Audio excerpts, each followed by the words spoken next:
एक ऐसी कंपनी जो कर्ज में डूबी हुई थी और ऐसे कगार पे पहुंच गई थी जब वो दिवालिया होने वाली थी। पर आज उस कंपनी के पास 5.5 गीगावाट का रिकॉर्ड ऑर्डर बुक है। क्या ये कंपनी के लिए कमबैक है? क्या सच में ये कंपनी अब टिकाऊ होने वाली है या फिर ये कंपनी पहले की तरह ही डूबने वाली है? चलिए इस वीडियो में हम जानेंगे कंपनी कैसे परफॉर्म करती है, कंपनी का क्या पॉजिटिव साइड है, क्या नेगेटिव साइड है, क्या रेड फ्लैग है। सारी चीजें इस वीडियो में हम लोग जानेंगे। मेरा नाम है राहुल चंद्रा और आप सभी का स्वागत है हमारे चैनल टी फॉर ट्रेडर में। जैसा कि आप लोग को पता है, मैं एक सेबी रजिस्टर्ड रिसर्च एनालिस्ट हूँ और यहाँ पे मैं जो वीडियो में जो भी स्टॉक के बारे में बताता हूँ, ये केवल और केवल एजुकेशन पर्पस के लिए होता है। किसी भी प्रकार का कॉल या टिप यहाँ पे मैं प्रोवाइड नहीं करता हूँ। अगर आप इस स्टॉक में इन्वेस्टमेंट करना चाहते हैं या कोई ट्रेड लेना चाहते हैं तो आप अपना फाइनेंशियल एडवाइजर से बात कीजिएगा या फिर आप खुद का रिसर्च करके भी ट्रेड ले सकते हैं। तो आज हम बात करने वाले हैं सुजलॉन एनर्जी की। यह भारत की वाइन एनर्जी क्रांति की सबसे पहली और भारत की सबसे बड़ी कंपनी है। सुजलॉन एनर्जी की शुरुआत 1995 में हुई थी और यह भारत की सबसे बड़ी वाइन टरबाइन निर्माता है। कंपनी ने अब तक 20.8 गीगावाट से भी ज्यादा का इंस्टॉलेशन किया हुआ है भारत में और विदेशों में।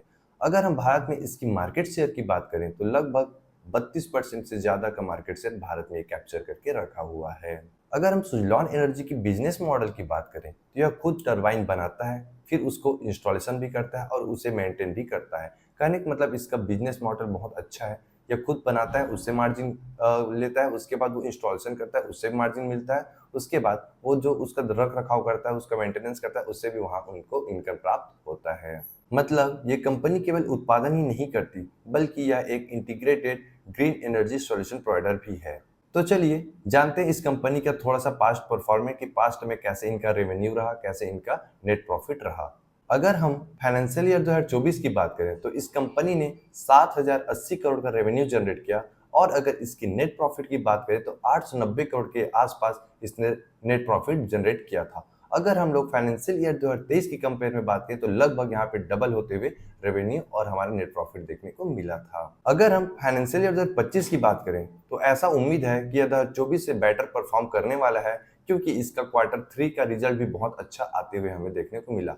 अब हमें यह तब पता चलेगा जब एनुअल रिपोर्ट 2025 का हमारा आ जाएगा। बट हाँ, उम्मीद है कि सुजलॉन इस बार और बेटर कर देगा। 2023 में जो किया था 2024 में डबल हुआ, एटलीस्ट 2025 में एटलीस्ट 50% का ग्रोथ हमें देखने को मिल सकता है। और अगर हम फाइनेंशियल ईयर 2025 में क्वार्टर 3 की बात करें तो 447 मेगावाट का सबसे ज्यादा अभी तक का हाईएस्ट डिलीवरी यहाँ पे देखने को मिला है। कहने का मतलब आज तक का सबसे ज्यादा इसने इंस्टॉलेशन एक बार में एक क्वार्टर में किया है, जो कि बहुत अच्छा इस कंपनी के लिए होने वाला है। इसका इम्पैक्ट हमें शेयर प्राइस में भी देखने को मिल जाएगा। अगर इस कंपनी की ऑपरेशन एंड मेंटेनेंस की बात करें तो 15 गीगावाट को अभी भी ये मेंटेनेंस करता है। कहने का मतलब इनका इनकम मेंटेनेंस से भी लगातार आ रहा है। और अगर हम लोग देखें तो इस कंपनी का लगभग 96% मशीन, मतलब जो भी हमारे उनके टरबाइन है अभी भी एक्टिव है। कहने का मतलब 4% ही इसमें खराबी देखने को मिला है। मतलब इनका सर्विस बहुत ही अच्छा यहाँ पे देखने को मिलता है।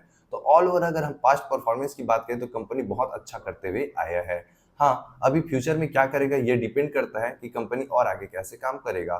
बट फाइनेंशियल 2023 और 24 और 25 को देखते हुए यह समझ आ चुका है कि कंपनी लास्ट तीन फाइनेंशियल ईयर में बहुत ही अच्छा परफॉर्मेंस यहाँ पे हमें करते हुए देखने को मिला। तो हम उम्मीद कर रहे हैं कि फाइनेंशियल 2026 में भी ये कंपनी इसी तरीके से बात करेगा, काम करेगा और हमारे शेयर को एक अच्छा ऊंचाई पे पहुंचाते हुए देखने को मिल जाएगा। अब चलते हैं हम कंपनी के लास्ट फेलियर के बारे में बात करेंगे कि पास्ट में क्या-क्या फेलियर इस स्टॉक ने किया था, इस कंपनी ने किया था। तो कंपनी पे पहले बहुत ही ज्यादा ब्याज था। जैसे कि आप लोग पता होगा कंपनी ने बहुत ज्यादा ब्याज लोन लेके रखा था जिसका ब्याज इनको हर साल पटाना पड़ता है, जिसके कारण कंपनी एक अंडर परफॉर्म करते हुए देखने को मिला था। कंपनी लॉस मेकिंग बनते हुए देखने को मिला था। ये सबसे बड़ी गलती कंपनी के लिए यहाँ पे बनकर सामने आया था, जो हमें फाइनेंशियल 2022 और 23 में देखने को मिला था। बट अभी कंपनी अच्छा परफॉर्म कर रही है और लोन को भी यहाँ पे क्लियर करते हुए जा रही है, जो कंपनी के लिए एक बेटर हो सकता है। कंपनी ने एक और बड़ी गलती किया था जो कि ग्लोबल एक्सपेंशन था। जब ग्लोबल एक्सपेंशन इस कंपनी ने स्टार्ट किया तब वो बिना किसी रणनीति और प्लानिंग के स्टार्ट किया था। उस समय 2007 में इस कंपनी ने एक सेवियन जर्मन कंपनी को, जो टरबाइन मैन्युफैक्चर करती थी, उसका अधिग्रहण कर लिया था। वो कंपनी लॉस मेकिंग थी और बहुत ही हैवी क्वांटिटी, मतलब हैवी प्राइस में, जो कि 7,000 करोड़ रुपए का था, उसमें अधिग्रहण किया। बट एक समय ऐसा आया 2015 में जब इसको दोबारा बेचना पड़ा और ये सौदा इनको बहुत बड़ा घाटा देते हुए नजर आया, जिसके कारण इस कंपनी को एक बड़ा लॉस का सामना करना पड़ा था। ये बहुत बड़ी गलती कंपनी की थी, जो कि बिना रणनीति के और बिना जांच पड़ताल के इस कंपनी को अधिग्रहण किया था। सुजलॉन का फेलियर होने का एक और कारण था प्रोजेक्ट में डिले और लो मार्जिन। जैसा कि आपको पता है, सुजलॉन के ऊपर कई बार प्रोजेक्ट में डिले होने के कारण पेनाल्टी देखने को मिला था और साथ ही साथ लो मार्जिन पे काम करते थे, जिसके कारण भी इसे फेलियर का सामना करना पड़ा था। सुजलॉन का पास्ट में फेलियर होने का एक और कारण था प्रमोटर ग्रुप से सवाल।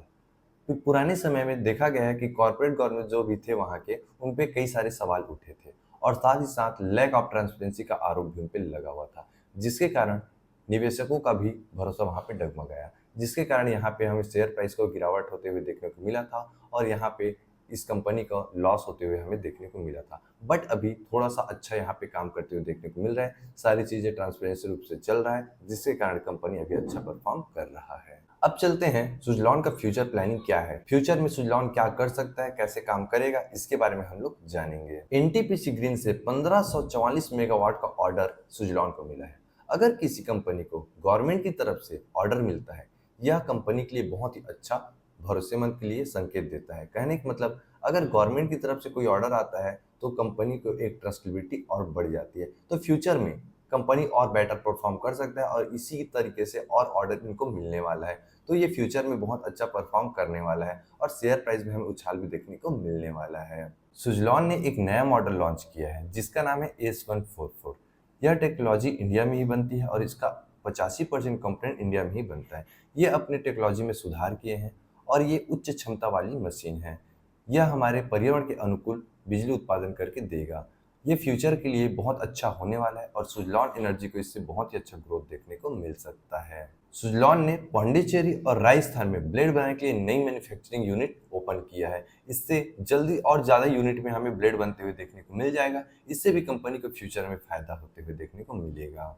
सुजलॉन ने एक नई कंपनी का अधिग्रहण किया है जिसका नाम है रेनम। उन्होंने उसका 76% हिस्सेदारी खरीदा हुआ है। अब इससे सुजलॉन को और फायदा होते हुए देखने को मिलेगा और यहाँ सर्विसिंग और मेंटेनेंस का भी प्रॉफिट यहाँ पे सुजलॉन को होते हुए देखने को मिल जाएगा। फाइनेंशियल ईयर 2025 में 5 गीगावाट इंस्टॉलेशन का टारगेट है, तो कंपनी का और सेक्टर का दोनों का ग्रोथ यहाँ पे हमें होते हुए देखने को मिलेगा। अगर सेक्टर का ग्रोथ होता है तो उसका ऑर्डर आपको सुजलॉन को आते हुए देखने को मिल जाएगा, जिसके कारण सुजलॉन का भी प्रॉफिट यहाँ पे होते हुए देखने को मिल जाएगा। तो अभी हमने जाना कि कंपनी क्या फ्यूचर प्लानिंग कर रहा है। अब चलो देखते हैं कि कंपनी का क्या क्या अभी पॉजिटिव साइड है, उसके बाद हम जानेंगे कि कंपनी का क्या क्या अभी नेगेटिव साइड या रेड फ्लैग हमें देखने को मिलेगा। तो चलिए स्टार्ट करते हैं कि कंपनी में कौन कौन सा भी पॉजिटिव हमें देखने को मिल रहा है। सरकार अभी ग्रीन एनर्जी की तरफ बहुत ज्यादा ध्यान दे रहा है, जैसे कि पीएलआई, गति शक्ति और 500 गीगावाट का रिन्यूएबल कैपेसिटी का उनका लक्ष्य है। अगर ये सारे ऑर्डर अभी आते हैं तो उसमें से कुछ ऑर्डर हमें सुजलॉन को भी देखने को मिल जाएगा, जिससे सुजलॉन को बहुत ज़्यादा फायदा यहाँ पे होने वाला है। ये अभी पॉजिटिव साइड यहाँ पे हमें देखने को मिल रहा है। अभी आपने देखा होगा कि round the clock renewable power का डिमांड अभी बहुत ज़्यादा बढ़ा है। इसका मतलब है कि 24 घंटा दिन हो या रात आपको एनर्जी मिलते रहेगी, लाइट मिलते रहेगा। तो इसके कारण भी अभी आपको सुजलॉन पे बहुत अच्छा ग्रोथ देखने को मिलेगा, क्योंकि ये सुजलॉन इस पे बहुत ही ज़्यादा अच्छे तरीके से यहाँ पे काम करते हुए नजर आ रहा है। सुजलॉन एक ऐसी कंपनी बनने जा रही है जहां बहुत सारे कंपनी इसको ऑर्डर दे रहे हैं, जैसे कि एनटीपीसी, टोरेंट और जिंदल। ये सारे बड़ी कंपनी हैं और ये सारे सुजलॉन को भी ऑर्डर दे रहे हैं। तो इससे आपको एक और भरोसेमंद कंपनी बनते हुए नजर आएगा। और यहाँ पे एक पॉजिटिव साइड यही है कि बड़ी कंपनी जब छोटे कंपनी को ऑर्डर देती है जैसे सुजलॉन को, तो यहाँ पे हमें फ्यूचर कंपनी का बहुत अच्छा देखने को मिलता है। अगर हम कंपनी की अभी डेप्ट की बात करें, जो कि बहुत कम हो चुकी है, और स्टॉक या कंपनी बहुत अच्छा अभी परफॉर्म करते हुए देखने को मिल रहा है और उसका वित्तीय व्यवस्था जो है वो बहुत मजबूत होते हुए नजर आ रहा है। तो ये सारी चीज़ें हमें कंपनी पे अभी पॉजिटिव देखने को मिल रहा है और ये बहुत अच्छा परफॉर्म फ्यूचर में करने वाली है। तो चलिए अब देखते हैं कंपनी पे अभी ऐसा क्या है या ऐसा क्या रेड फ्लैग है या समस्या है, इसके बारे में हम आगे जानेंगे। तो ग्रीन एनर्जी पे सबसे बड़ी समस्या आती है लैंड और ट्रांसमिशन की। कहने का मतलब, इसके लिए बहुत ज़्यादा जमीन की जरूरत पड़ती है, जिसके कारण हमें हमेशा डिले देखने को मिलता है और हमेशा हमें रिस्क फैक्टर देखने को मिलता है, क्योंकि एक ही जगह बहुत सारी बड़ी ज़मीन हमें चाहिए होता है और उसके लिए सुविधा भी चाहिए होता है, जैसे लाइट लगाने के लिए आपका बिजली का तार लगाने के लिए, तो ये सारी जगह मिलना बहुत मुश्किल होता है। इस कारण हमेशा इसमें एक रिस्क फैक्टर होती है। अगर हम वाइन पॉलिसी की बात करें तो ये हर राज्य में अलग-अलग है, जिसके कारण इस पे एक अनिश्चितता देखने को मिलती है, जिसके कारण सुज़लॉन को इसका बहुत बड़ा नुकसान होता है और इसके कारण हमेशा कंपनी पे कोई ना कोई रिस्क फैक्टर बनी होती है। तो ये एक थोड़ा रिस्क फैक्टर हमें इस कंपनी पे या सारे फील्ड पे देखने को मिलता है, हमारे ग्रीन एनर्जी वाले फील्ड पे। इंडिपेंडेंट डायरेक्टर का इस्तीफा देना किसी कंपनी के लिए बहुत गलत बात होती है, एक बहुत बड़ा रेड फ्लैग होता है। इसी में मार्क डेसैडिलियर ने यहाँ पे इस्तीफा दिया है, जो कंपनी के लिए कहीं न कहीं रेड फ्लैग बन रही है। उसने इस्तीफा क्यों दिया? ये सबसे बड़ा सवाल अभी कंपनी के लिए बन रहा है। तो ये एक बहुत बड़ा रिस्क फैक्टर यहाँ पे कंपनी के लिए देखने को मिल जाएगा। अगर हम लोग पुराना ट्रैक रिकॉर्ड की बात करें, तो कंपनी पे कई बार उँगली उठी है, जिसके कारण हमें हमेशा एक स्टॉक पे रेड फ्लैग देखने को मिलता है। तो इस पे आप हमेशा ध्यान रखिए, क्योंकि ये रेड फ्लैग कभी भी दोबारा बन सकती है। तो हमेशा इस कंपनी पे आपको नज़र रखनी पड़ेगी। सुज़लॉन को चलाने वाले कुछ ही कंपनी है। कहने का मतलब सुज़लॉन कुछ बड़े क्लाइंट के भरोसे ही चल रहा है। अगर ये क्लाइंट उनसे हाथ छुड़ा लेते हैं तो सुज़लॉन को बड़ी समस्या हो सकती है और प्रॉफिट वापस गिरते हुए देखने को मिल सकता है। तो सुज़लॉन को या तो यहाँ से बहुत सारे क्लाइंट बनाने पड़ेंगे या फिर कुछ ऐसा काम करना पड़ेगा कि इनका क्लाइंट फिक्स हो जाए। नहीं तो अगर ये बड़े क्लाइंट चले जाते हैं तो कंपनी वापस लॉस मेकिंग कंपनी बन सकती है। तो ये सारे रेड फ्लैग थे इस कंपनी के लिए, और जो हमें हमेशा ध्यान रखना पड़ेगा। अगर कोई भी पॉइंट यहाँ पे उठते हुए देखने को मिलता है तो कंपनी से हमें दूर हो जाना चाहिए। तो आपको यहाँ तक समझ आ गया होगा कि कंपनी का क्या पॉजिटिव पॉइंट था, क्या फ्यूचर प्लानिंग था और क्या इसके नेगेटिव पॉइंट या फिर रिस्क फैक्टर थे। तो आपको समझ आ गया होगा कि सुज़लॉन की स्टोरी बहुत ही दमदार रिवाइवल स्टोरी है, लेकिन हाँ, ये रिस्क फ्री नहीं है। एक चीज़ याद रखना, सुज़लॉन का जो मार्जिन है बहुत कम मार्जिन है, और मतलब कम मार्जिन में काम करता है। अगर छोटी सी भी गलती होती है और कहीं भी लॉस यहाँ पे छोटा भी होता है तो कंपनी को एक बड़े लॉस में कन्वर्ट होते हुए ज़्यादा देर नहीं लगेगा।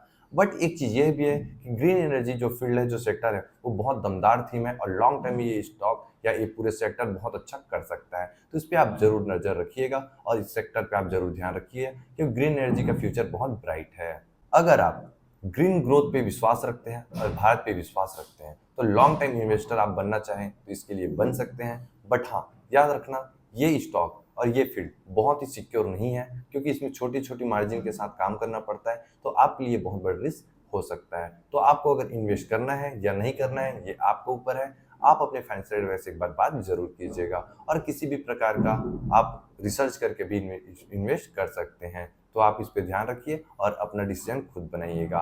वीडियो पसंद आया हो तो वीडियो को लाइक करना, चैनल को सब्सक्राइब करना। मिलते हैं अगले वीडियो में।